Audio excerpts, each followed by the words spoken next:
internal kita saya lihat nggak begitu jauh jaraknya dengan Pak Prabowo. Jadi kita optimis. Tidak begitu jauh jaraknya dengan Prabowo. Artinya masih ada harapan kita bisa mengejar satu putaran.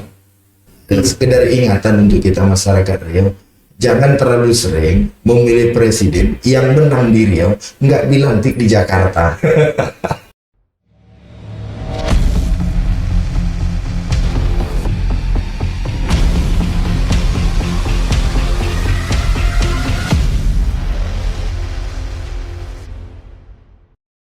Ustadz Suwandi, Ketua Pemenangan Daerah Capres Ganjar Mahfud Provinsi Riau.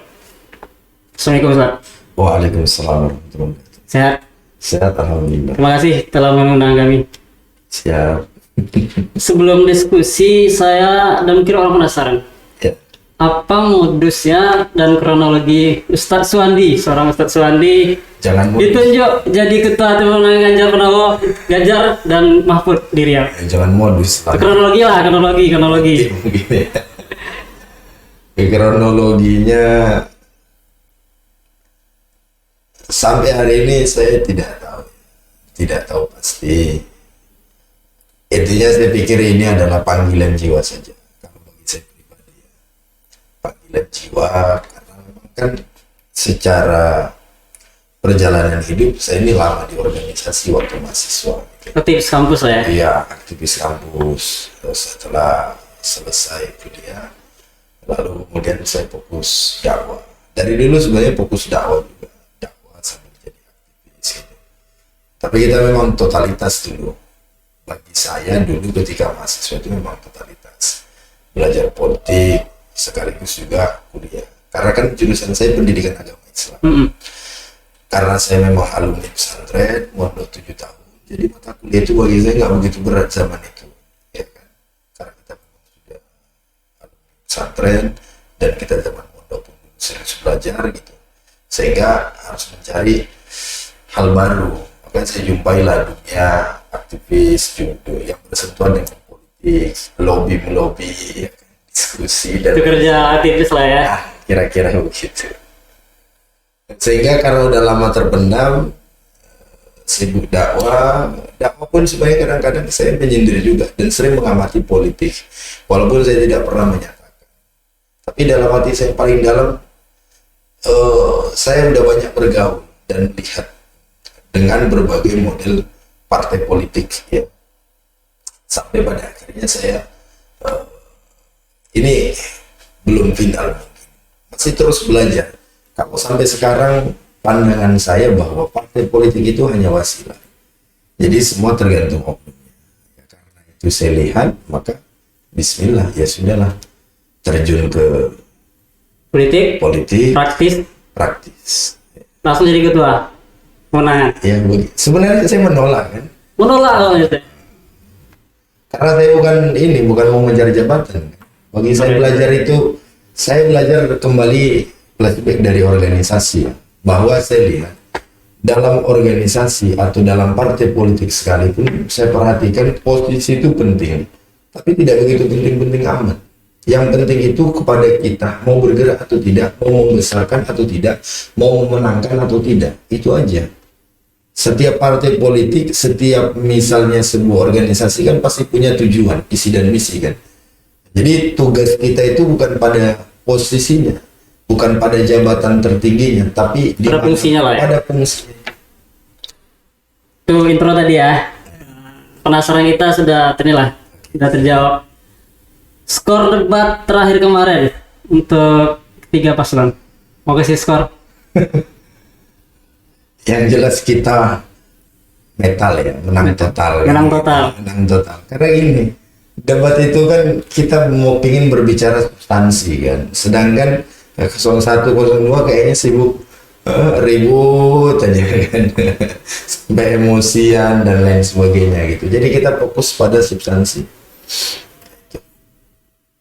Ganjar dan Mahfud hingga sekarang sudah 1,5 bulan kampanye. Iya. Dan waktu kampanye tinggal mungkin kurang 1 bulan.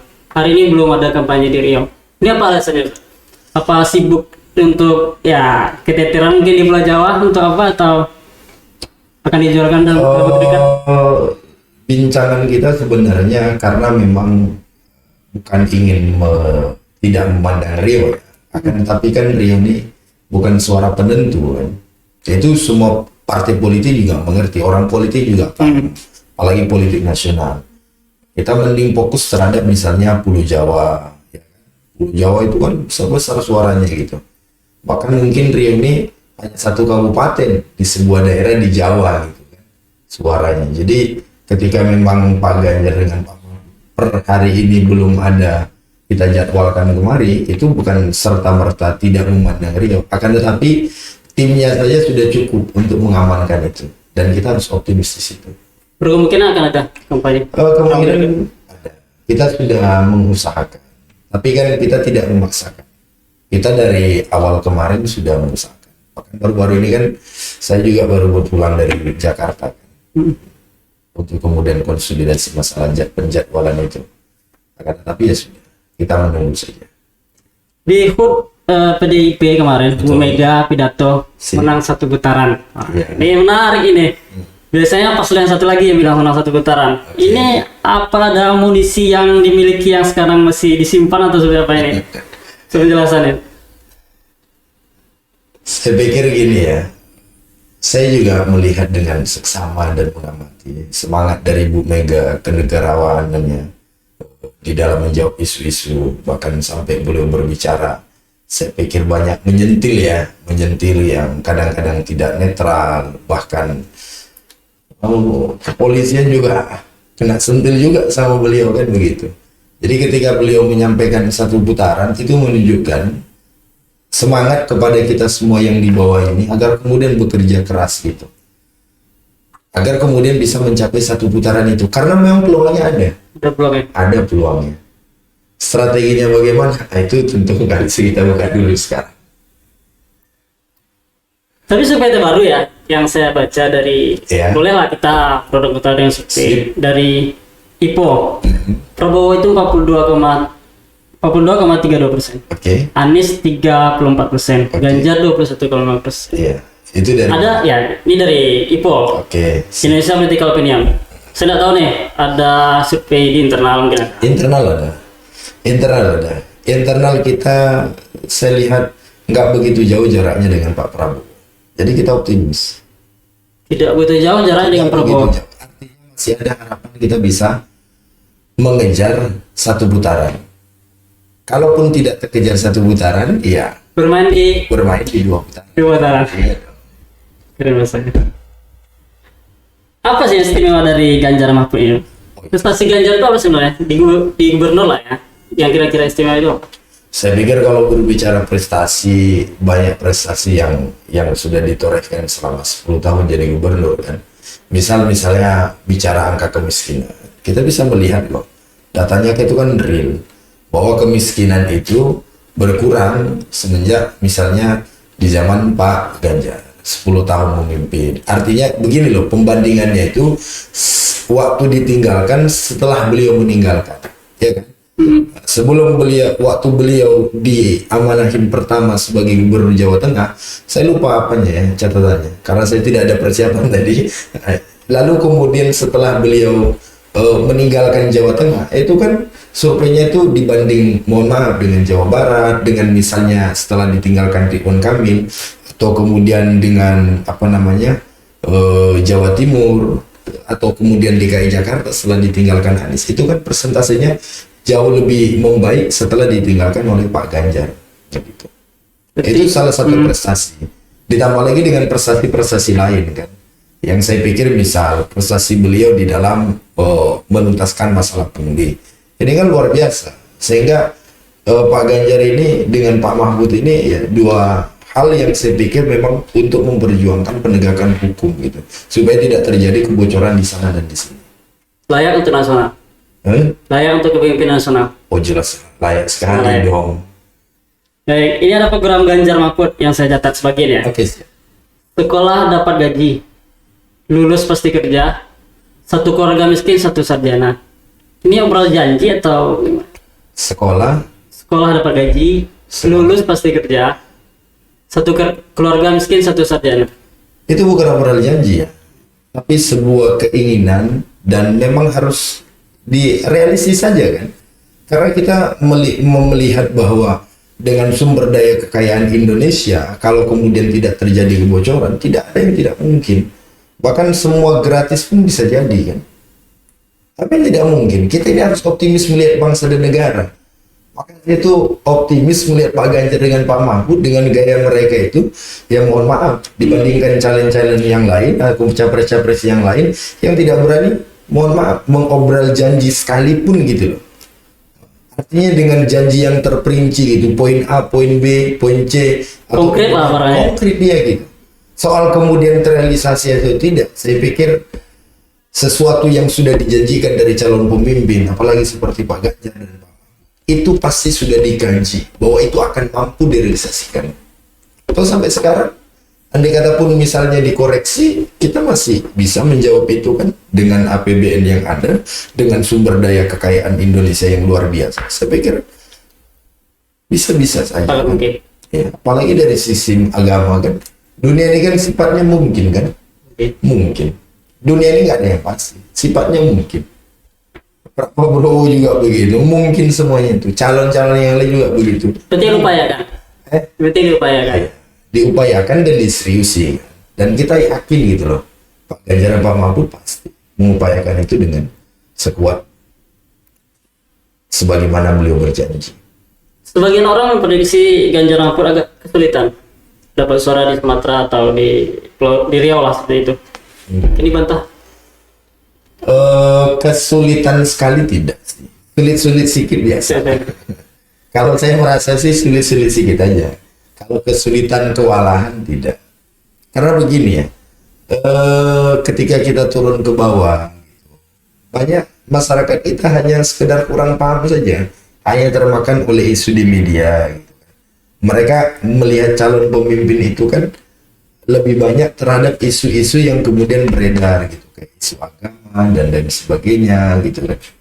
Sehingga diisukan bahwa misal Pak Ganjar, Pak Mahfud itu bukan orang agama. Itu yang kemudian kita berikan penjelasan, khususnya misal daerah Sumatera ini, bahwa misalnya Pak Ganjar punya istri Bu Siti Atiko. Siti Atiko ini kan anak seorang kiai besar di Purbalingga. Lah Pak Mahfud sendiri, kita lihat sendiri, memang backgroundnya santri. Mohon maaf dalam tanda kutip. Kalau background santri itu setidaknya rumus santri itu harus bisa mentasrif tuh. Ya kan?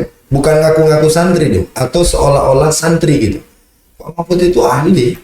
Itu saya pikir membuktikan bahwa beliau itu seorang santri. Lalu apa yang harus diragukan? Jadi dua-duanya santri ya? Kalau Pak Ganjar Iya. bukan santri. Kalau Iya. Pak Ganjar bukan santri. Tapi beliau kan punya istri yang memang anak seorang kiai gitu loh di Jawa. Ya artinya nggak mungkin beliau diterima kalau beliau bukan orang baik. Saya pikir seorang kiai besar tidak akan mungkin menerima anaknya atau dinikahkan anaknya dengan seorang dalam tanda kutip berandalan atau bagaimana gitu. Jadi saya pikir sudah clear gitu. Cuma karena memang ya goreng-menggoreng Politik dari itu. Dia Tim ses Prabowo Gibran kemarin klaim ada migrasi dari pendukung Jokowi 2019 oke. ke Prabowo lah seperti itu. Bacaan Ustaz migrasi di Riau nih. Ya biasalah, kita kan ini saling klaim Klaim. ya kan, saling ini menghitung, ya sudah kita buktikan saja gitu. Jadi saya nggak mau terlalu banyak menanggapi hal yang seperti itu. Kita buktikan saja siapa yang kemudian turun ke akar rumput, siapa yang kemudian hanya sekedar konsolidasi di hotel gitu. Karena lumbung suara itu bukan di hotel, lumbung suara itu bukan di KPKP besar. Lumbung suara itu adalah di pintu-pintu rumah-rumah rakyat, ya kan, rumah-rumah masyarakat kita yang memang harus kita sentuh, harus kita semangati, harus hadir kita sana. Maka tim kita dari 03 ini lebih fokus ke situ gitu. Kalau caleg dari parpol pendukung gimana, Ganjar dan Mahfud ini? Apakah solid juga untuk ya contoh untuk memasang APK lah kayaknya di foto. Ya. Kemudian ada instruksi juga kan kalau Ya. pas APK. Saya pikir hampir semua partai politik begitu. Ya. Hampir semua partai koalisi juga begitu. Lihat saja misalnya partai koalisi 02 kan juga tidak semua masang Ganjar Foto. foto Prabowo atau kemudian 01 pun juga begitu. tergantung tempatnya juga. Tergantung ini kan, karena kan takut rata-rata kan menyelamatkan diri masing-masing kan gitu. Kita bicara Riau, Ustaz. Oke, Riau dan daerah-daerah kaya sumber daya alam membutuhkan presiden yang Siap. pasti yang memperjuangkan daerah. Betul. Hal ini ada enggak sama Ganjar? Yang untuk apa? Sorry. Peduli pada kepentingan daerah. Contoh TPH dan alokasi hasil untuk daerah. Ganjar itu ada tipikal seperti itu enggak? Akan memperjuangkan daerah. Iya pastilah. Saya pikir hal-hal yang seperti itu tidak usah diragukan lagi. Riau ini bagian daripada NKRI. Tidak mungkin Riau ini dipandang hanya sekedar sebelah mata. Cuma pertanyaannya, apakah masyarakat Riau juga serius, ya kan, dalam mendukung Ganjar dan Mahfud? Kita ini kan kadang-kadang apa bahasanya? Kalau dalam bahasa agama sering kufur nikmat gitu loh. Dalam mendukung kita tidak mau, mengkritik kita tidak mau. Tapi ketika sudah dibangun jalan tol, itu pun kadang-kadang tidak mau bersyukur gitu. Ini tipikal yang mohon maaf dari kadang-kadang saya agak sedikit gimana gitu ya kan. Orang misalnya banyak menghina Pak Jokowi ini dan itu dari ini. Ketika dibangunkan misalnya tol dengan Pekanbaru, jawabannya malah itu kan juga bagian uang rakyat gitu. Betul. Jadi lah rakyat yang misalnya bahasanya apa ya? Rakyat yang patuh gitu loh. Rakyat yang mohon maaf mendukung. Karena kita ini butuh dukungan, butuh kekompakan dalam membangun bangsa dan negara yang begitu besar ini. Tidak hanya sekedar kritik-kritik, mohon maaf, asbun gitu kan, seolah-olah suuzon terlebih dahulu. Kita ini butuh kekompakan. Sekarang ini kan kita yang sulit ini kompak. Masyarakat Riau begitu juga. Kita ini sulit kompak. Jadi Ganjar ini melanjutkan program Jokowi atau mengubah program Jokowi? Lanjutkan yang baik. Lanjut dong, lanjut yang baik. Mana yang nggak baik diperbaiki. Itu udah clear lah. Ini Clear, kan Pak, ya? udah clear. Andai, kita berandai-andai lah. Andai Prabowo dan Anies bertarung di putaran kedua. Andai Prabowo dan Anies Bertarung di putaran kedua. Oke, sip. Ustadz secara pribadi menginginkan pendukung Ganjar kemana pelabuhnya?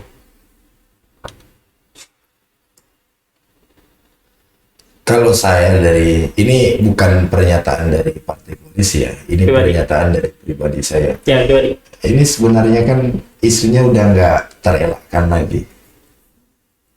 Kalau misalnya Ganjar dan Prabowo pun yang maju, Anies itu pasti ke Ganjar. Anies ke Ganjar. Anies ke Ganjar. Begitu juga dengan misalnya andai kata Anies dan Prabowo yang kemudian melaju gitu, saya pikir pendukung Ganjar juga ke Anies kayaknya, nggak mungkin ke Prabowo. Tapi kita bicara nggak semuanya ya, sebagian besar. Analisa saya begitu, tapi ini dari pribadi ya, bukan apa namanya, bukan sebuah dari partai. Karena saya kan juga bukan orang partai. Sekarang belum partai. Belum, saya belum punya KTP. Terakhir, yakinkan sekali lagi masyarakat yang mau milih Ganjar Mahfud. Saya sering menyampaikan di mana-mana ketika saya kampanye, Bapak Ibu silakan buka hati kita masing-masing, bahwa kita ini rakyat butuh pemimpin yang mohon maaf. Pertama, energi itu perlu. Lalu kemudian pemimpin yang kerjanya itu sanggup belusukan, sanggup melihat masyarakatnya gitu. Dan saya pikir yang memiliki itu Pak Ganjar dan Pak Mahfud. Dan soal keislaman, keindonesiaan, saya pikir dua-duanya itu komplit. Kita sekarang ini repot masalah hukum, ya kan? Repot masalah hukum. Itu dari Pak Mahfud, panglima hukum. Peluru tak terkendali. Butuh apa lagi? Butuh sosok yang kemudian menyejukkan. Saya pikir Pak Ganjar dan Pak Mahfud sudah cukup. Apa yang kurang lagi? Untuk mimpin doa, suruh Pak Mahfud. Jangan mimpin doa, mimpin tahlil bisa. Ya, mau apa coba? Mau menaikkan daya apa namanya ekonomi kita? Ya, saya pikir Pak Ganjar dan Pak Mahfud solusinya. Jadi yang kedua juga, sekedar ingatan untuk kita masyarakat Riau, jangan terlalu sering memilih presiden yang menang di Riau nggak dilantik di Jakarta. Imbasnya ke Riau. Apa? Imbasnya ke Riau. Imbas dia kiri gitu ya. Kan sering ya gitu Iya. ya. Beberapa kali kita memenangkan presiden toh. Ya di mana? Di Riau ini kan. Presiden kita menang di Riau gitu loh. Tapi nggak pernah dilantik di Jakarta. 2019 Pak Jokowi kalah di Riau. Ya kan? 2014 Pak Jokowi kalah di Riau. 2019 Pak Jokowi kalah juga di Riau. Tapi yang dilantik Pak Jokowi gitu loh. Terus yang kita dukung kemana gitu? Itu perlu pertimbangan loh. Pakai pilihlah pemimpin yang bukan hanya sekedar disukai di Sumatera atau bagaimana. Coba sesekali jalan ke Jawa, lihat kenapa mereka memilih, kenapa mereka tidak membenci. Itu. Baik, terima kasih Ustadz Suwandi, Ketua Pemenangan Daerah Capres Ganjar Mahfud Provinsi Riau.